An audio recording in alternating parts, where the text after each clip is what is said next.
Okay, let's take a look at how to do a clean install of Windows 7. I've got a computer here that needs a new install, and I thought I'd show you how to go about doing that. So, before you do this, make sure any data that you've got on your PC that you may need is backed up, and I'll leave that to you to figure out what you do and what you don't need. I'm just going to concentrate this time on the actual install of Windows 7. So what I'm going to do is I'm going to go ahead and restart this machine. I've got the Windows 7 disk in, and this machine is now set to boot from the DVD. Okay, so as this machine restarts, it's going to ask me to press any key to boot from DVD, which I do, and now it's going to actually hand over to the disk, and it's going to install the Windows files.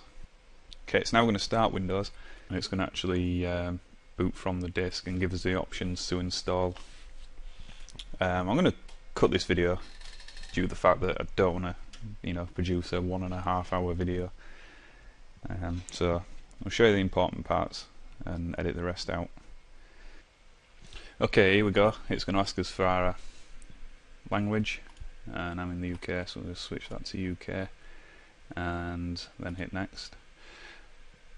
Okay, this is where we get the option to install or repair, and we've covered repair before in the advanced system restore video, so this time I want to install, so I'm going to click install, and that's going to start the setup process.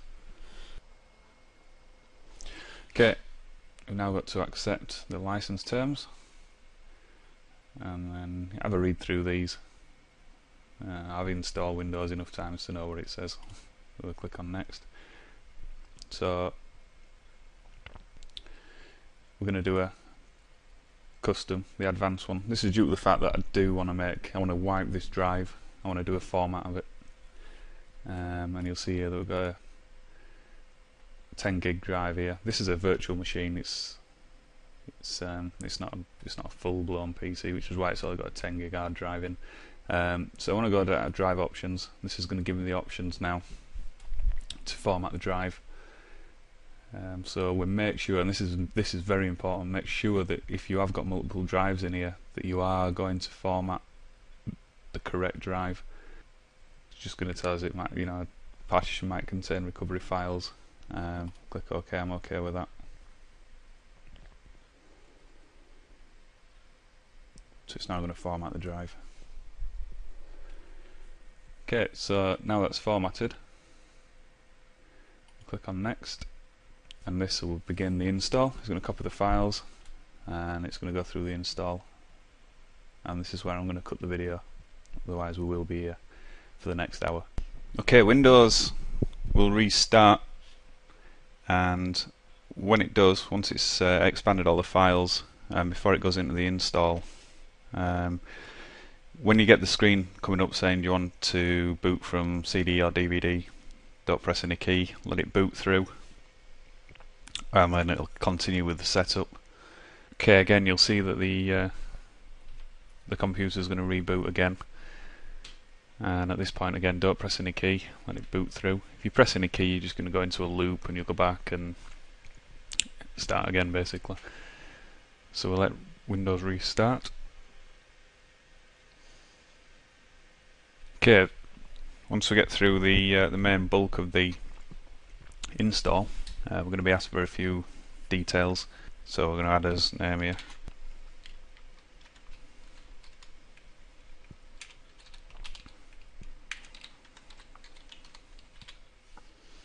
Once you've added your name, click next. Type a password if you want. You can always set that up again later. I'm going to skip this bit for now. Again, product key, I'm going to skip this due to the fact I don't really want to be putting my product key in on the video. And you get 30 days to activate Windows anyway, so you can do that from within Windows, or at that point. I recommend you to do it at that point, and then it's done. And the first time you go on the internet, it'll then register your Windows. So we're going to use recommended settings, and this is where we set as time zone, and here I'm actually set at the right time, and then we're going to select home network here, it's just due to the fact that we are on a home network. I'm just going to skip this. This is all the network and sharing setup, and this is, I always find it easier to do this from actually inside Windows, so we can skip that bit. We're all interested in the install at the moment. Okay, Windows is just going to finish up here. It's just going to get the system ready for use. Okay, there we have it. Windows will now update, and we'll just take a look at that. Automatic updates is turned on by default, and I recommend that you leave that there. It needs to update. It's one of the other things, just to make sure that your screen is at the right resolution. Sometimes it doesn't auto detect it, and to do that we just right click on the desktop and then go to screen resolution, and we've got resolution settings here. We drop that down. You can pick your resolution.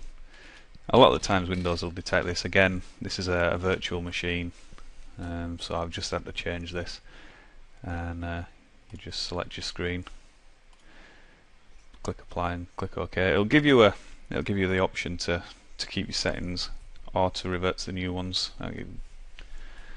So click OK and come out of that, and that's it. That's basically how you install Windows 7. Depending on how you're doing it, if you're up, you can, that was a clean install.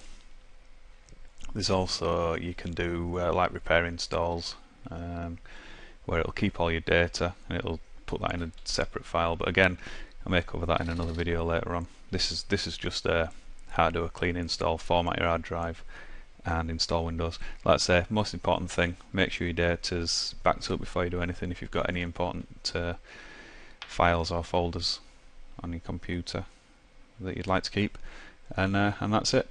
How to install Windows 7. Thanks for viewing.